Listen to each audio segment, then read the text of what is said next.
मेरा 17 साल का भांजा घर का सौदा ला कर देता तो रोज उसमें 20 रुपए की फिटकरी भी ले आता। शर्म के मारे मैं उसे इस हरकत की वजह भी ना पूछती और फिटकरी लेकर किचन के केबिन में रख देती। 1 महीने बाद किचन में फिटकरी का ढेर लग गया। आखिर एक दिन मैंने भांजे को बुलाकर उसकी वजह पूछी तो मेरे होश उड़ गए। उसी रात मेरे 17 साल के भांजे ने दर्द से मेरा बुरा हाल था। मेरी ऐसी हालत थी कि मुझे घर का कोई काम भी नहीं हो रहा था। सारा घर बिखरा पड़ा था, बर्तनों का ढेर एक तरफ जमा था, किचन में दूसरी तरफ मैले कपड़े धोने को पड़े थे। ये सारे काम अगर मैं थोड़ी सी देरी से कर लूं तो भी मसला नहीं था, लेकिन मसला तो सारा खाने का था। खाना बनाना वे ऐसा काम था जो मुझे वक्त पर करना होता था। हर हाल में चाहे कितनी ही तकलीफ में क्यों न हो, मैं इस घर में अपने पति के साथ रहती थी। मेरी शादी को काफी समय गुजर चुका था मगर औलाद को तरस रही थी। मेरे पति की रिपोर्ट सही नहीं थी जिसकी वजह से वे भी खामोश थे, वरना अब तक तो वे भी मुझे छोड़कर दूसरी शादी कर चुके होते। मेरी सास तो यह बात मानने को ही तैयार नहीं थी कि दिक्कत मुझ में नहीं उनके बेटे में है। इतनी ज्यादा भी दिक्कत नहीं थी, वही थोड़ी बहुत दवा से ठीक हो सकते थे। लेकिन मेरे पति की एक ही जिद थी कि डॉक्टर झूठ बोलते हैं। मैं बिल्कुल ठीक हूँ, मैं भी चुप हो जाती। जिंदगी यूं ही गुजर रही थी। मेरे पति सुबह काम पर चले जाते और शाम को देर से वापस आते। मैं सारा दिन घर में अकेली रहती, घर का सामान भी मैं खुद ही लेकर आती। मेरे पति इस तरह का कोई काम नहीं करते थे, बल्कि वह तो मुझसे बात ही नहीं करते थे। न जाने उनके दिमाग में क्या चल रहा था, वे क्या चाहते थे, मुझे आज तक समझ नहीं आया था। वे बिल्कुल खामोश रहते थे, अपने अंदर के राज किसी को बताना नहीं चाहते थे, शायद अपनी पत्नी को भी नहीं। लेकिन इतना तो मैं समझ गई थी कि वो औलाद की वजह से परेशान है, मगर कभी जाहिर नहीं किया। शायद अंदर ही अंदर वे खुद को कसूरवार समझते थे। लेकिन कुछ समय से मेरी तबीयत खराब रहने लगी थी। नाभि के नीचे अजीब सा दर्द उठता था। 2-3 महीने तक तो ये दर्द हल्का था, लेकिन अब बढ़ता जा रहा था और फिर मेरे लिए बिस्तर से उठना भी मुश्किल हो जाता। मैं 2-3 दफा अपने पति से अपनी तबीयत का जिक्र भी किया, लेकिन उन्होंने ध्यान नहीं दिया। मैं भी खामोशी से दर्द बर्दाश्त करती रही। दर्द की गोली खा लेती तो थोड़ा सा आराम मिल जाता था, लेकिन फिर वही दर्द शुरू हो जाता था। मेरी सबसे बड़ी परेशानी ये थी कि मुझे औलाद नहीं थी। अगर मैं बीमार पड़ जाऊं तो मेरा ख्याल रखने वाला कोई भी नहीं था। मेरे पति बीमार होते थे तो मैं उनका ख्याल रखती थी, लेकिन अगर मुझे सरदर्द भी हो जाए तो कोई पानी देने वाला भी नहीं होता था। एक दिन अचानक दूसरे शहर से मेरी बड़ी बहन आ गई। वे किसी रिश्तेदार की शादी में आई थी और वापसी पर मेरे घर भी आ गई, तो वह मुझे देखकर परेशान हो गई। शाम का समय था और मेरा दर्द बढ़ता जा रहा था। जब दरवाजे पर बेल बजी, मुझ में इतनी हिम्मत नहीं थी कि मैं उठकर दरवाजा ही खोल लेती, लेकिन शाम के वक्त मेरे पति आते थे, इसीलिए मुझे उठना ही पड़ा। मगर सामने अपनी दीदी को देखकर तो मैं खुश होने के साथ साथ हैरान भी थी। दीदी न जाने कब से बेल बजा रही थी, आते ही कहने लगी, तुमने दरवाजा इतनी देर से क्यों खोला? मैंने उन्हें ठंडा शरबत पिलाया और अपनी सारी राम कहानी सुनाई। उन्होंने देखा कि दर्द से मेरा रंग पीला पड़ गया है, फिर मुझसे कहा कि मैं जल्दी में हूँ, मेरी ट्रेन की टिकट्स हैं और मुझे हर हाल में अभी निकलना है।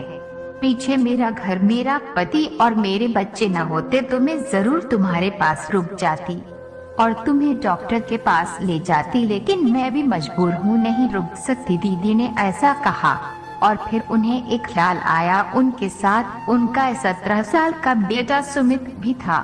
दीदी ने मुझसे कहा कि मैं सुमित को तुम्हारे पास छोड़कर जा रही हूँ, तुम इसके साथ डॉक्टर के पास चली जाना, ठीक से ये तुम्हारा ख्याल भी रखेगा और तुम्हारे काम भी करेगा। अभी इसकी जून जुलाई की छुट्टियां है तो इसका स्कूल का भी मसला नहीं है, मैं इसके कपड़े बाद में भेज दूंगी। अभी तो ये 2 जोड़े ही साथ लाया है। मेरी बहन मेरे लिए फिक्रमंद थी। इसीलिए अपने बेटे को मेरे पास छोड़कर चली गई। पिछली बार जब मैंने अपने भांजे को देखा था तो वह 13 साल का था और आज वह अच्छा खासा बड़ा हो चुका था। वह लंबाई में अपनी उम्र से बड़ा लगता था।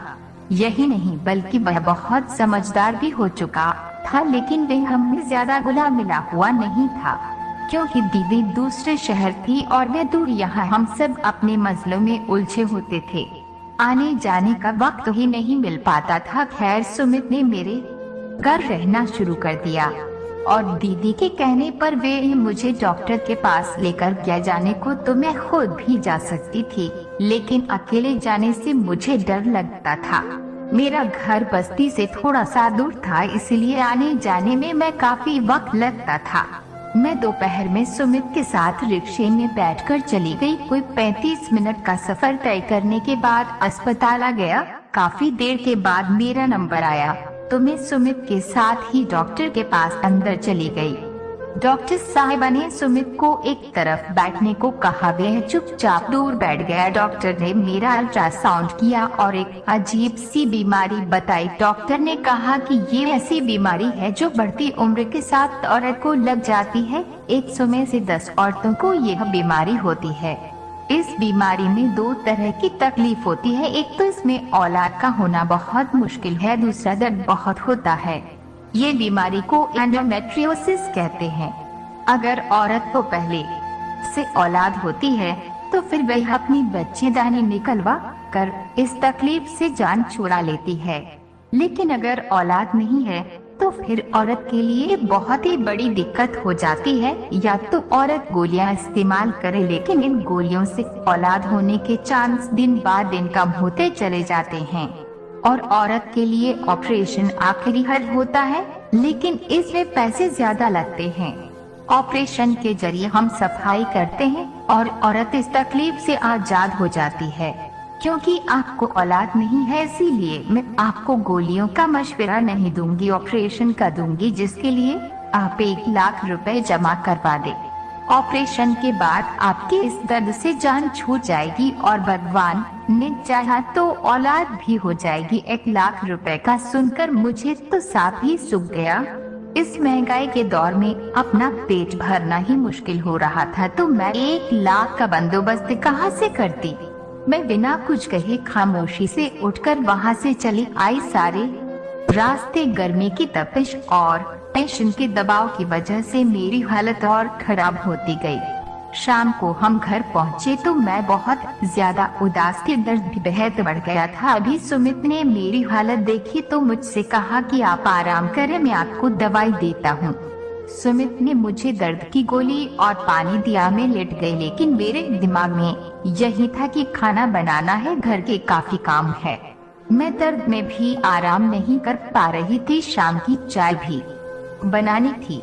उन्हें सोचों में मैं गुम थी कि सुमित चाय का कप लेकर मेरे कमरे में आया। उसने मेरे सामने चाय रखी और खामोशी से वापस चला गया। मैंने चाय पी तो मेरे दर्द को कुछ आराम मिला। मैंने पहले भी सुना था कि पेट में दर्द हो तो कोई गर्म चीज पीनी चाहिए। फिर मुझे याद आया कि किचन में बर्तन पड़े हैं धोने के लिए। मैं आराम से उठकर किचन की तरफ गई तो देखा कि सुमित ने वह बर्तन धो दिए थे। मैंने हैरानी से उसकी तरफ देखा तो उसने कहा कि मुझे आदत है, मैं माँ की भी काम में मदद करवा दिया करता था। आपको खाना बनाने की कोई जरूरत नहीं, मुझे पैसे दे दो, मैं बाजार से खाना ले आता हूँ। सुमित की बातें मुझे हैरान कर रही थी। वह छोटा सा बच्चा किस कदर समझदार था, जैसे कि कोई 23 या 24 साल का लड़का हो। कुछ बच्चे वक्त से पहले समझदार हो जाते हैं। सुमित भी उन्हीं में से था। मैंने कहा कि नहीं, मेरे पति को बाजार का खाना पसंद नहीं है, मुझे हर हाल में घर पर ही बनाना है। तुम बस मुझे सामान ला कर दे दो। मैंने उसे पैसे दिए और वह सौदा लेने चला गया। थोड़ी देर बाद वो वापस आया तो मैंने सामान चेक किया, सब पूरा था, लेकिन एक अजीब सी चीज थी जो सामान के साथ ही थी। मैंने हैरत से देखा कि वह फिटकरी लेकर आया था। मैं सोच में पड़ गई कि वे ये क्यों लाया है, लेकिन मैंने उससे कुछ नहीं पूछा। मुझे लगा वह गलती से ले आया है। लेकिन ये एक बार नहीं हुआ, रोजाना ही अब ऐसा होने लगा था। मैं उससे कुछ भी मंगवाती तो वो 20 रुपए की फिटकरी जरूर लेकर आता था। मैं वह फिटकरी किचन के केबिन में रख देती थी, यहाँ तक कि मेरे पास फिटकरी का देर लग गया था। सुमित मासूम सा लड़का था और मुझ में इतनी हिम्मत नहीं हो रही थी कि मैं उससे ये पूछ सकूं कि वह आखिर यह फिटकरी सामान के साथ क्यों लेकर आता है। सुमित के आने से सिर्फ मुझे ही नहीं बल्कि मेरे पति को भी आसानी हो गई थी। उन्हें भी अगर कुछ मंगवाना होता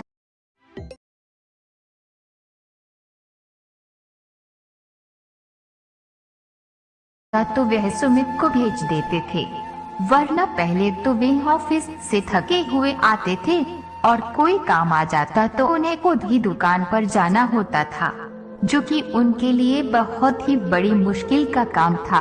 बेऔलाद जोड़ों का दर्द शायद ही दुनिया में कोई समझ सकता है कि वे किस तरह की जिंदगी गुजार रहे होते हैं।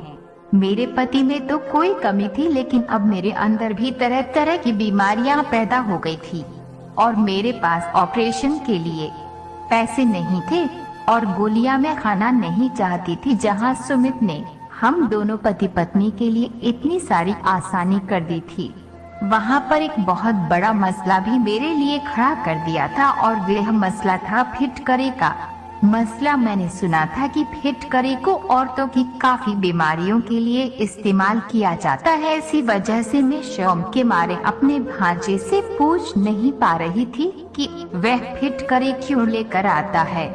क्या उसने मेरी और डॉक्टर की बातें सुन ली थी? मैं यही सोच सोच कर थक चुकी थी। दिल करता था उसे मना करूं कि ये चीज ना लेकर आए, लेकिन मैं कुछ भी नहीं कह पा रही थी। एक दिन मैंने हिम्मत करके सुमित से फिटकरी के बारे में सवाल किया तो उसने मुझे ऐसी बात बताई कि मेरी आह निकल गई और सुमित की बातों को सोचती रही। इसका मतलब है कि वे रात को हम दोनों पति पत्नी की बातें सुनता था। मुझे अजीब सी शर्मिंदगी ने घेर लिया था। मैं सुमित की बात सुनकर इस कदर शर्मिंदा हो गई थी कि मेरा दिल कर रहा था कि जमीन फट जाए और मैं इसमें समा जाऊं। मेरे दिमाग में भी नहीं था कि वे मेरे ऐसे राज को जान जाएगा जिसे मैं सबसे छुपाती थी। उसने मेरे और मेरे पति की बातें सुन ली थी और इसीलिए वह मुझे रोजाना फिटकरी लाकर देता था, लेकिन कहने की हिम्मत नहीं कर पाता था कि मैं इसे इस्तेमाल करूं। मैंने कमरे का दरवाजा बंद किया और फूट फूट कर रोने लगी। एक तरफ औलाद की परेशानी थी तो दूसरी तरफ यह मसला। ये ऐसी शर्म की बात थी कि मेरे भांजे को मुझे कहते हुए शर्म आ रही थी और मुझे उससे पूछते हुए थोड़ी देर बाद सुमित ने दरवाजा खटखटाया। उसने मुझसे कहा कि वह सुबह वापस जा रहा है अब और यहाँ नहीं रह सकता। मैंने कुछ ना बोला। मैं इतनी शर्मिंदा थी कि उसे ये तक ना कह सके रुक जाओ। सुबह सुमित वापस चला गया। उसके यहाँ होने से मुझे जहाँ बहुत सारी आसानी थी वहाँ पर बहुत सारे परेशानियाँ भी जन्म लेते जा रही थी। मैं किचन में चली गई और उस फिटकरी के ढेर को डिब्बे से निकला। मुझे सुमित की बातें याद आने लगी तो अजीब सा एहसास हुआ। मेरा दिल किया कि मैं ये सब बाहर कचरे में फेंक दूं, लेकिन फिर मैंने सोचा कि वह ये सब मेरी भलाई के लिए ही तो कर रहा था। कौन सा उसने कुछ गलत कहा था? मैंने एक फिटकरी उठाई और नहाने के पानी में डाल दी। थोड़ी देर बाद वह भूल गई तो मैंने उसे स्नान किया। मैं काफी दिनों तक फिटकरी वाले पानी से स्नान करती रही और मेरी बीमारी खत्म होती चली गई। मेरी यही बीमारी थी कि मुझ में बहुत ज्यादा बदबू थी। मैं अकेली रहती थी, इसलिए कोई इस बदबू को ज्यादा महसूस नहीं कर पाता था, लेकिन मेरा पति तो मेरे साथ रहता था। मैं खुद को साफ सुथरा रखने की कोशिश करती थी, लेकिन ये एक बीमारी थी। रोजाना फिटकरी वाले पानी से नहाने के बाद मेरी ये बीमारी आहिस्ता आहिस्ता दम तोड़ती चली गई और मेरी जिंदगी आसान हो गई, क्योंकि रोजाना रात को मैं अपने पति के ताने सुनती थी, जो मुझे यही कहता था कि मुझे बहुत ज्यादा बदबू आती है। एक रात मेरा पति इसी तरह की बातें मुझसे कर रहा था कि सुमित ने सुन लिया और उसने बताया कि उसके बाद रोजाना वह फिटकरी लेकर आता था।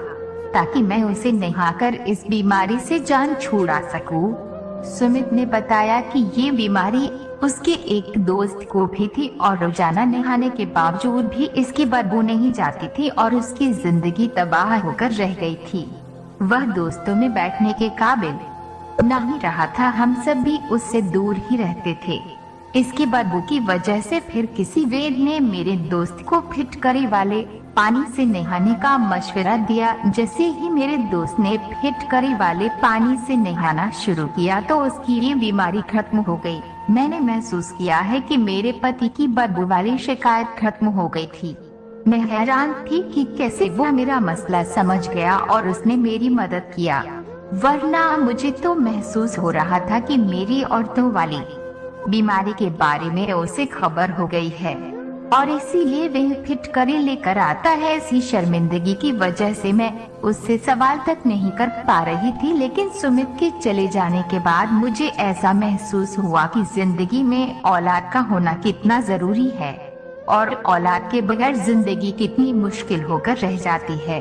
मैंने अपने सोने के कंगन अपने इलाज के लिए बेच दिए और ऑपरेशन करवाकर उस दर्द से भी जान छुड़वा ली। फिर मेरी दीदी ने मुझसे बात की। उन्होंने कहा कि उन्होंने वैद्य जी से दवाई ली है जो मुझे अपने पति को रोजाना रात बगैर दूध में दवा मिलाकर देती रही। 6 महीने इस्तेमाल करने के बाद मुझे पता चला, मुझे यकीन नहीं आ रहा था कि मैं माँ बनने वाली हूँ।